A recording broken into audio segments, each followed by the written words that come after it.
Il est courant que les gens allument un feu pour cuisiner et se réchauffer. Lorsque nous cuisinons des aliments sur un feu ouvert, nous inhalons des particules et des gaz nocifs pour notre santé.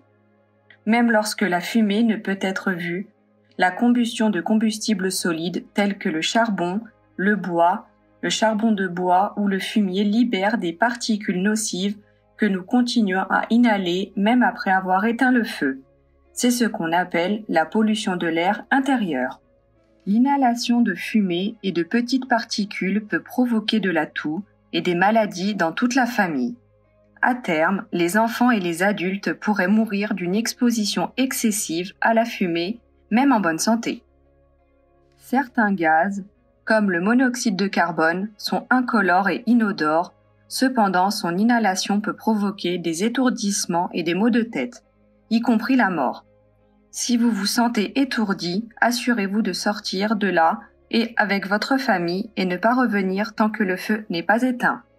Il est nécessaire de protéger les enfants, leurs poumons sont petits et encore en développement.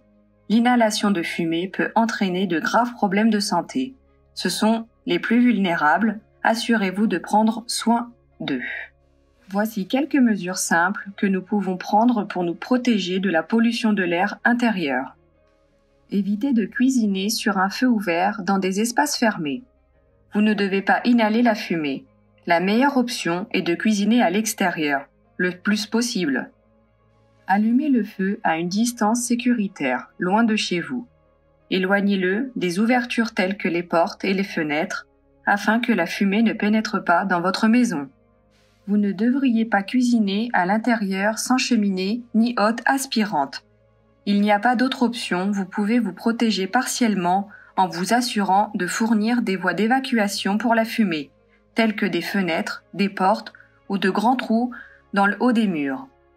Si vous utilisez une cheminée, elle doit dépasser bien au-dessus du plafond. Assurez-vous de voir la fumée monter à travers et loin de la maison et ne pas fuir à l'intérieur. Nettoyez fréquemment dans votre foyer pour qu'il fonctionne bien. Tenez les enfants éloignés du feu. Si vous cuisinez à l'intérieur, gardez les enfants dans une autre pièce loin du feu. Ne laissez pas les enfants dormir près d'un poêle où ils peuvent entrer en contact avec le feu ou inhaler de la fumée.